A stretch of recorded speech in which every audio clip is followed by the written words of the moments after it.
வணக்கம் நண்பர்களே, இந்த வீடியோவில் நம்ம என்ன செய்தி பார்க்க போகிறோம்னா, திடீரென நின்ற இதயம், விஜயினுடைய சுதந்திர தின விழாவில் மயங்கி காவலரை சிகிச்சை பலனின்றி பலி. சோகம் இணையதளத்தில் வைரலாகும் செய்தி. வாங்க என்ன தகவல்னு பார்க்கலாம். முதன்முறையாக நம்ம சேனலை பார்க்குறீங்கன்னா சப்ஸ்கிரைப் பண்ணாதவங்களாம் சப்ஸ்கிரைப் பண்ணிக்கோங்க. பெல் பட்டன் சிம்பளமைக்கு நம்ம சேனலோட நோட்டிஃபிகேஷனை எனபிள் பண்ணிக்கோங்க. நாங்கள் போடுற வீடியோ எல்லாமே உங்களுக்கு உடனுக்குடனே வந்து சேரும். சென்னை ஜார்ஜ் கோட்டையில் நடைபெற்ற சுதந்திர தின விழாவில் முதல்வர் விஜய் பங்கேற்று தேசிய கொடி ஏற்றினார். இந்த விழாவிற்கு இசை வாத்தியம் வாசிக்க வந்த தூத்துக்குடியைச் சேர்ந்த காவலர் நாயக் தர்மராஜ் திடீரென மயங்கி விழுந்தார். அவரை உடனடியாக மருத்துவமனையில் அனுமதிக்கப்பட்ட நிலையில் சிகிச்சை பலனின்றி காலமானார். இந்த நிலையில் தான் அவரது பின்னணி குறித்து சோக தகவல்கள் வெளியாகியுள்ளது. நாடு முழுவதும் இன்று 80வது சுதந்திர தின விழா கோலாகலமாக கொண்டாடப்பட்டது. தமிழகத்தில் முதல்வராக முதல் முறையாக விஜய் இன்று தேசிய கொடியை ஏற்றினார். சென்னை கோட்டை கொத்தாளத்தில் முதல்வர் விஜய் தேசிய கொடியேற்றி அணிவித்து மரியாதை ஏற்றுக்கொண்டார்.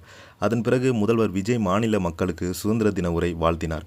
இந்த விழாவில் முதல்வர் விஜய்க்கு போலீசார்கள் அணிவகுப்பு மரியாதை, போலீஸ் இசை வாத்தியம் குழுக்கள் மரியாதை வழங்கப்பட்டது.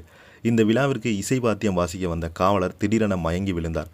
உடனடியாக அங்கிருந்தவரை அவரை மயக்கத்திலிருந்து மீட்க முயன்றாங்க. ஆனால் அது நடக்கவே இல்லை. இதையடுத்து போலீசார் அவரை தூக்கி ஆம்புலன்ஸ் மூலம் வாகனத்தில் ஏற்றினாங்க. ஆம்புலன்ஸ்லேருந்து செவிலியர் அவருக்கு சிபிஆர் சிகிச்சை அளித்தாங்க. ஆனால் எதுவுமே கை கொடுக்கலை. இதையடுத்து உடனடியாக மருத்துவமனைக்கு கொண்டு செல்லப்பட்டாங்க. மருத்துவமனையில் காவலருக்கு பரிசோதனைகள் மேற்கொள்ளப்பட்டது. முதற்கட்டமாக அவர் இதய செயலிழப்பு பாதிக்கப்பட்டு மயங்கி விழுந்தது தெரிய வந்தது.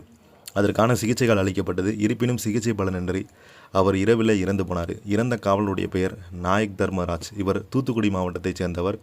தற்போது அவர் உடல் ஆவடி சிறப்பு காவல் படையில் அஞ்சலிக்காக வைக்கப்பட்டுள்ளது. நாளை அவரது உடல் தூத்துக்குடி மாவட்டத்துக்கு எடுத்து சென்று இறுதிச் சடங்கு நடத்தப்பட உள்ளது. முதல்வர் விஜயினுடைய முதல் சுதந்திர தின விழா கொடியேற்றும் விழாவில் காவலர் ஒருவர் இதயம் செயலிழந்து இறந்த சம்பவம் அங்குள்ள பகுதி மக்களிடம் பெரும் சோகத்தை ஏற்படுத்தியுள்ளது. இந்த செய்தியை பற்றி நீங்கள் என்ன நினைக்கிறீங்கன்னு கீழே உள்ள கமெண்ட் பாக்ஸில் மறக்காமல் பதிவிடுங்க. இந்த வீடியோ பிடிச்சிருந்தால் லைக் பண்ணுங்கள், ஷேர் பண்ணுங்கள், கமெண்ட் பண்ணுங்கள். நன்றி, வணக்கம்.